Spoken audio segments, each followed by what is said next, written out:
أعوذ بالله من الشيطان الرجيم بسم الله الرحمن الرحيم رب اشرح لي صدري ويسر لي أمري واحلل عقدة من لساني يفقهوا قولي. Okay, we start this course on the basics of Arabic grammar. For those of you who haven't met me, I am the presenter. It's Abdul Majid Mohammed. I've been teaching Arabic for over about 35 odd years, and I've taught Arabic at various levels, at high school and at adult level. I studied at Durban Westville, and then I went to King Saud University. And thereafter, I came back and I was actually involved in the curriculum design for Arabic in schools. Right, the approach I'm going to follow in this particular course is that I'm going to look at Arabic from a point of view of an English-speaking person. In other words, English being our first language in most cases, perhaps from our class here tonight. We're going to look at what English or how English works. So I think we have studied some of these things that we're going to cover during our study of English. Now, what you see on the right hand side is a tentative program. The way I prepared, I'm going to be covering the different parts of the program. So today we're hopefully looking at the difference between English and Arabic as well as the parts of speech. Okay. Right, we start off with this particular logo that not that I designed it, but I seem to like it in the sense that it has the word Ikra in it, which is the first word that was part of the first 5 ayat that was revealed to Prophet Muhammad. All right, so what I've got here is a scaffold on top of the word Ikra. So if you look at it, it's like a kind of a building block that's integrated and intertwined. So in other words, you have a base, like a foundation, and then that foundation is what will be built upon as we go along in time. Right, so the first 5 ayat of Iqra, Bismillah ar-Rahman ar-Rahim, Iqra bismi rabbika alladhi khalaq. If you look at it, it starts off with the word Iqra, which is the verb form to say read, in the name of your Lord who created. Now this is a command given to an illiterate prophet who wasn't able to read and write at the time. The archangel asked him to read and to follow the words that were being read out to him, and this is what he was able to read. Right, and the very next verb is khalaq, and khalaq is repeated twice. Khalaq al-insana min alaq. So in other words, after you read, the next thing is to ponder on the creation, the universe, the cosmos, the human beings, the animal, all the kingdoms in life in this world, and that makes you think or use the tadabbur and tafakkur, that the Quran talks of so often, that you need to think about the creation and praise him by looking at this magnificent creation that he has made. Then it repeats the word Ikra wa rabbukal akram, because Allah is the most generous and the most able to do such a thing. And from reading and thinking, the next verb that comes about is allamal bil kalam. In other words, he taught man the use of the pen, and he taught through this education process all the things that he didn't know. So if you look at it, reading, writing, learning is what's mentioned in the first 5 ayat. And all this leads to our acquisition of knowledge and wisdom. And these 2 characteristics are essentially human qualities, because only human beings from all the creations of Allah have been given this ability to read, to construct, deconstruct, to think about things, and to have a choice in what they do. So this Iqra is quite an amazing first ayah, first few ayahs that were revealed, and has an impact on the way forward. Then we look briefly at the miracle of the Quran. We know there's almost 8 billion people in the world, and the spoken languages are over about 7,000. Arabic ranks in the top 10 in terms of numbers of speakers. And languages have evolved over time with different dialects, and for various reasons, and sometimes languages even died due to cultural shifts and assimilation. Now, the In terms of language, there are different forms of writing languages. English we know is from left to right. Arabic is the other way around, from right to left. And then we have languages that even go from top to bottom, from the right to left, like Chinese, Japanese, Korean. And then the other way around as well, from top to bottom, but left to right is Mongolian and other languages as well. Now, what's the amazing thing about Arabic is that it's guaranteed to stand the test of time. It's going to be a miracle that because we use it daily in our salah, in all our other acts of ibadat or worship during the days of Hajj. And what will guarantee that is that the fact that it's the final revelation and it's written as well, it's in a written form, unadulterated over 1400 years. And also the numerous hufaz, or those hafiz, the people that have memorized the entire Quran, who have done this to only one revealed book. And the hufaz are actually scattered all over the world in Arabic speaking countries as well as in non-Arabic countries. So this is the amazing thing about Arabic, that through the medium of the Quran, it is going to be lasting forever, inshallah. And our engagement today in this course will hopefully bring us closer to the understanding of the Quran as well. Right, then we move on to the alphabets. Now, the English has got 26 letters consisting of consonants and vowels altogether. Now, I've highlighted the vowels in red and the consonants are in black. And then we have capital letters, which are used specifically at the beginning of a sentence for names of people like proper nouns, places, etc. So we have a small letter version and a big letter version, and you can write or construct words in English. And all words have to have a vowel or more than one vowel in order to be able to pronounce that word and to see the word as a word itself, as a unit of the sentence. The other thing that's unique about English is that you can see it separately. You can use block capitals when you write something out, or you can use small letters, or you can use a combination of big and small, or capital and small letters. When we look at the Arabic alphabet, on the other hand, the unique thing about it is that there are 28 letters in it, and they are always written in terms of a word where it's connected between the letters in a word. And a word can be either one letter long, or sometimes 8, 12, 9, or 10 letters long can be one word, depending on how the word is constructed. And you are sort of obliged to join letters when writing a word using any of these letters. The three letters alif, waw, and ya are also regarded as what we call weak letters. So if you look at the weak letters, what happens is in some words, like we have here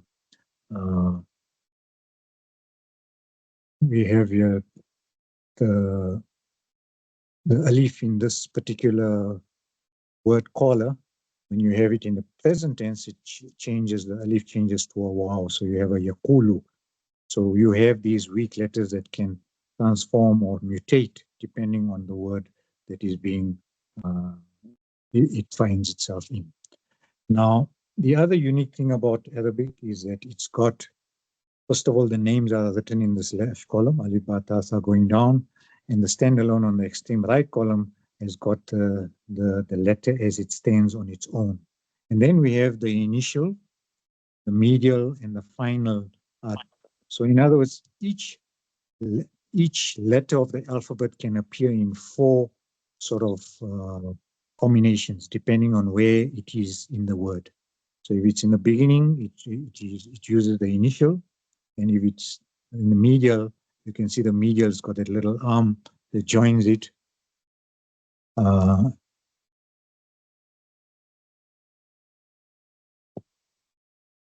so I'll just use some of this just to highlight this thing.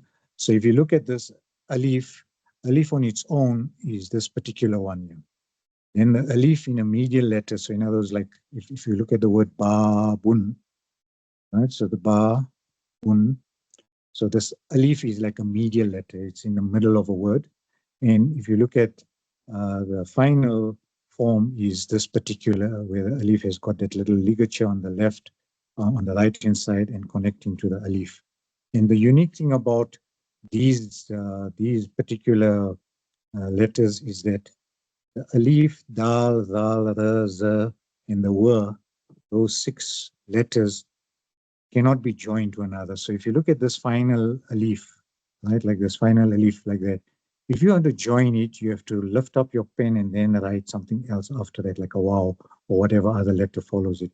You can't connect this alif to the wow, because if you do, the alif changes, almost becomes a lam, and then it becomes a wow. So you can't combine some of these letters, and we'll see more examples of these in the next slide as well.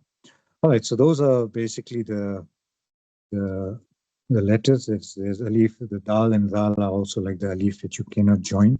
The other amazing thing is that if you look at this letter, that, you know, this ligature or the joining arm, you look at the jim and a ha look alike, only position of the dots is different there. Right, as we go on with the alphabet, the ra is like the dal, zal earlier.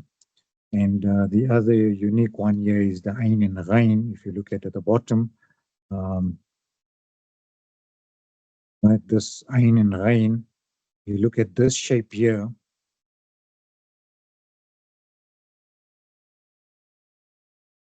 the ain has got a different look about it. Can you see, with an arm in the front and an arm in the end, and then a kind of a triangle on the top to show it's an ain, and the ghain has got a triangle with a dot on top. Okay, and then we look at the next, the last few letters. This is how essentially all of them look. The other unique one is this letter ha. If you look at the letter ha, the ha has got this like a dome shape.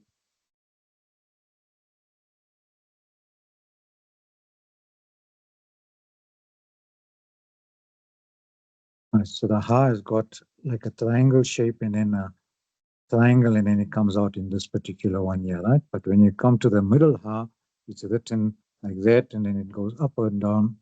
So it looks almost like a number 8 is joined with 2 arms, right? This particular one here.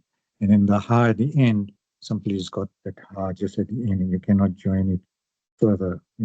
Well, that's the final form, as it were. Okay, now I want to show you certain words, and I've taken mainly from the Quran, this list, but there are some words that don't appear in the Quran. But in any event, if you look at the alif, right, and I've done it in according to the letters. So this is the alif here. If you look at the alif, is starting with this is the initial, and this is the medial form. Can you see that it's joined? You know, it's in the middle of the word. And this alif or the hamza, this hamza at the end is the alif actually, but the hamza sits on the line. So it kind of changes shape depending on where it is as well, because the alif or the hamza can even appear on a ya or a waw, depending on the vowel sign that applies on it. The letter ba is straightforward. It's got the ba in the beginning, the ba in the middle, ba at the end, similar in shape. The ta as well, the jim on this side. You can see the jim beginning, the jim in the middle, and the jim at the actually, sorry, this is the wrong one. Yeah, I think I've got something wrong here. All right, so don't ignore this particular one. All right, so this is basically, I'm just showing you examples of words with each letter used in its different positions within a word. Now, obviously, this being a first lesson, I don't expect you to remember any of these words, but essentially it's just to show you how the written form appears in its different positions in different words. Right, so I won't go through these in detail. I won't read each of them, but you can see examples of it right through. And all of them have got the initial, the medial, and the final to guide you along. All right, then we go on to, there's the Ain, the Fa, the Qaf, the Lam, Mim, Noon. I think maybe just the Ha, I'll show you once more.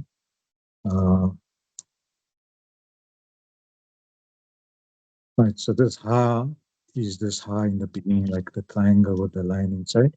And the ha in the middle is this letter 8 that we showed you. And the ha at the end is this ha here. As far as the vowel goes, you notice the vowel in the beginning cannot be joined to another letter. So you have to write the vowel separate and the ra separate, even though it's in one word, waradatun. And here, if you look at the vowel in the middle, mo'id, you have mim vowel, and then the ain has to be separated. And you see it can't be joined here. This can't be joined here. Otherwise it changes, it makes this nonsensical. So the mim and the vowel has to be separate, and then you lift up your pen to carry on with the next letters, like mo'id. Right, and then the example of the final is the low. Okay. All right, so that's basically words showing you different letters in their different positions. Now, the concept of vowels is rather different than in English. Arabic uses what is called diacritical marks or harakat to indicate short vowels. And the short vowels are the the e, and the u. Right? The fatha is the little line on the top. So if you look at it here again, if you look at this fatha on the ka, this particular, you see it, that ka has got a line on top. That is this vowel, the sound, right? Ka. And then the th has also got the sound, and the b has also got the sound. Right, so this is an example of a word with three fathas in it, ka, ta, ba. If you look at kasra, the kaf here has got kaf, and it's got a line underneath. Right, so that's the key, giving you the short e sound, kitab. Right, and then if you look at the last example, you have the dhamma, which is the u sound, the u sound, and that is represented by the a letter like a number 9 in terms of what it looks like here on top. U, tu. Right? Those are two examples of it. All right, then besides long vowels, here we have it ka, ki, ku. You have even tanween. Tanweens are what tanween is this end, this end vowel sign here is a double fatha there and a double kasra here. Kasra is under and the fatha is on top of the word. So that's why this line is shown. And then the bun, which looks like almost like a 69, like an upside down dhamma. But when you write it, it looks like that. Right? So that is the un sound that appears on nouns or adjectives when they are in an indefinite form. So this means a book, depending on how you want to use it in a sentence. You will sometimes use the un, sometimes use the in, sometimes use the un form. Okay, then we have the absence of a vowel sign indicated with a sukun. Sukun is this little circle that you can see there. Right? So if you look at this circle here, this meme and the lam, and then you have the ain. So when you have mil, this circle here is the sukun, which shows the absence of a sign. Normally they don't indicate a sukun in printed text, except in the Quran you do find it, but in general Arabic modern standard is another literature, the absence of a vowel is normally a sukun. Right? Although with usage you get used to whether it should be a sukun or it shouldn't be a sukun. All right, then we move to some of the long vowels. Now, if you have a fatha followed by, so if you look at this word babun, right, I'll just write it here, ba, b, plus this alif here, these two things make it ba, and then you have the bun. Right? And likewise, the u sound is in nur, so you have the noon giving you the nu sound, and the waw with the sukun on it or without the sukun giving you this long vowel. You can see the sound here, the nurun. And likewise, the double I, the E sound, from ilmi you get il. Now, the first, this just gives you the mi sound, but the ya and a sukun on it will give you the longish E sound that you get formed as a result of the ya preceded by a kasra. So these are the ways in which long vowels are represented in Arabic. We then move on to the three broad categories of words. Now, normally in Arabic grammar, this is how they start. They say there's essentially three categories of words, and the nouns, as well as adjectives, is, in other words, follow the same pattern where you have, features that can appear on both of these words in terms of the ending. Ending can be an, or even in. Right? At the bottom, it can be in, and if there's a al in front, it can be al kitabu or al kitaba or al kitabi. So nouns follow this pattern where they have like three case endings, and adjectives likewise. If you have the word kabir, for instance, right? Here you can have you can have an, or you can have in, or you can have a u or the e, depending on the on the word and whether there's al in front. Right? So nouns and adjectives form in that particular one category of words. Part of this category of nouns are also other parts of speeches we'll come across, like prepositions and interjections, etc. We'll look at that just now. But this is just the broad sort of schema or the broad representation. The second category is verbs, which is fair. Right?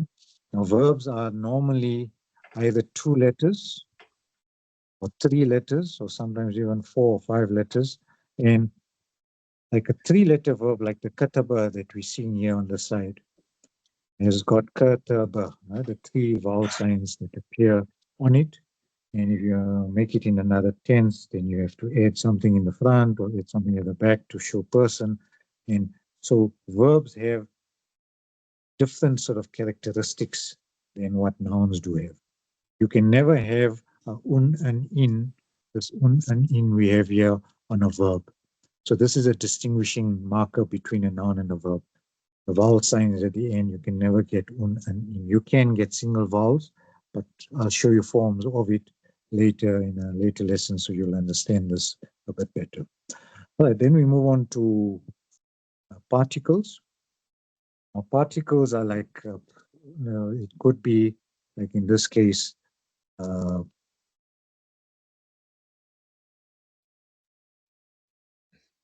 could be a preposition like fee.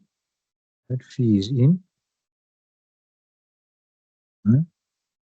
Or word can be a conjunction, which is something that you connect. Like a sentence where you say something and something and something, then you use were. So you're connecting words, as it were, using were. And then min is also another example of a preposition. So particles are like very static. They don't change in their form. They remain what they are, and they're called harf or huruf. Okay.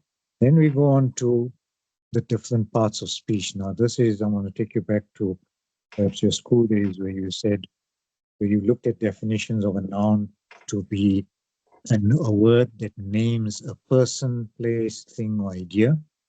And examples in English would be like a book, which is a thing, a teacher, which is a person, happiness, which is like an abstract noun. You can't feel it. I mean, you can feel it, but you can't touch it. You can just experience it. And then you have other examples of nouns, which will be like place names like Netherlands or South Africa, or people's names like Ahmad or Fatima. So those are nouns. They are naming words. Then some examples in Arabic is kitabun, which is a book, muallimun, which is a teacher, and saada or saadatun, which is happiness from the verb saida, from the root. All right, so a noun is basically the naming word. Okay, then we move on to adjectives. Adjectives are words that describe or modify a noun. So if you want to say a beautiful girl, then you'll use the word jamilatun for bint, because bint is feminine, then jamilatun has to be feminine. And we normally use the noun first in Arabic. We'll say walad, and then kabir, or walad, jamil, right? So you'll say boy, beautiful, or boy, cook, right? Boy, big. Right? So adjectives these are examples, and there's plenty of adjectives we'll look at as we go along, right? So these are a few examples in English, and then few of them in Arabic as well. Okay, then we move on to pronouns, which are damir in Arabic, a word used in place of a noun. So sometimes when you use a sentence, you say Ahmed went to school. In the next sentence, instead of saying Ahmed rode a bicycle, you can say he rode a bicycle. So instead of using Ahmed again, you use a pronoun he rode a bicycle. Then you can carry on and he had lunch and whatever else he did, right? So he, she, they, all these are referring to people, and it can even refer, the pronouns can even refer to things like kitab, you'll use huwa, and for something that's feminine, you'll use here, which is referring to it. The examples in Arabic, we've got huwa, the singular, hum is the plural, masculine, and here, hunna is a female plural. So you have different tables in which you can understand what our pronoun will look like in its independent format. Okay? Then we go on to verbs. A verb is a word that expresses an action, like a doing word, or the state of being. Like, sorry, just need to mute somebody there. Things are good, or as good as they can be. Sorry, please mute yourself. All right, the verb to run is the verb, and then on the run you can have the person doing the running, which can be a he, a she, a they, a I, or a we are running. Right? So you can add a pronoun to the verb run, and it then indicates who is running or who is writing. Right? So these are examples of pure verbs. In English, even the is regarded as a verb, but in Arabic, is not regarded as a verb because it is implied. Like if you want to say the book is new, say al-kitabu jadidun, where the is implied. In other words, you're not having just to give you that example here. So if you say al-kitabu, sorry, kitabu jadid, right, which means new. Now, if you look at the translation al-kitabu, this is the book, right? And this is just the word new. So the word is like understood in this context of Arabic, right? So it's not exactly a verb per se. This is like a sentence without a verb, but it makes perfect sense and it's understood to be, you need is to connect this meaning, as it were. Right, then you have verbs like the present tense run, so it's yajri, present tense yaktub to write, and past tense verb kana means was, right? And the present tense can be to be or will be. So verbs give, because they are action words, you can include a tense in it. In other words, you have, you can say I ran, you can have I am running, and you have I will run in the future tense, and you can change that to all of the different persons, like she is running, she will run, she ran, etc. Okay, then we move on to the adverbs, which is a word that modifies a verb, an adjective or another adverb, often indicating how, when, where, or to what extent. So if you want to say I ran, and then if you want to say how you ran, you can use either the word quickly or slowly or briskly or whatever. You can describe the way you are running quickly. Right? Also, you can make it like if it's somebody, if you say someone is sad and another person is very sad, so you can use an adverb to even describe a noun or a state of, a state that a person is in. Then you can even add time to it, this time about yesterday, in other words, when you did that action. So in other words, if you ran and you want to say yesterday, then you'll use the word ums at the end after running, right?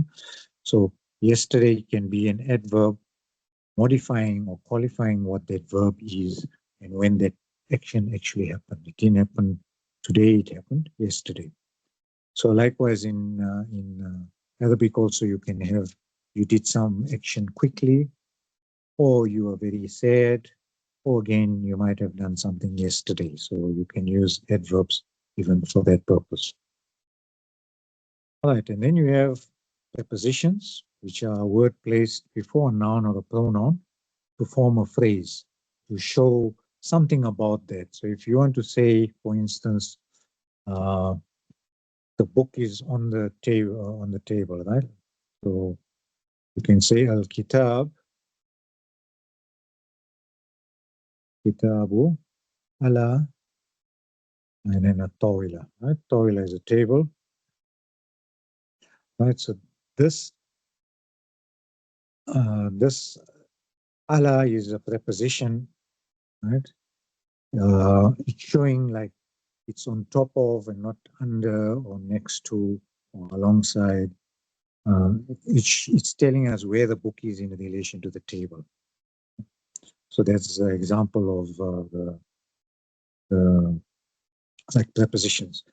So in, on, with are examples of it, and you notice that it changes the voweling on this in the word that follows the preposition. If it's a noun, then it takes a kasra to show that it's followed by a preposition. Okay, then we move on to conjunctions.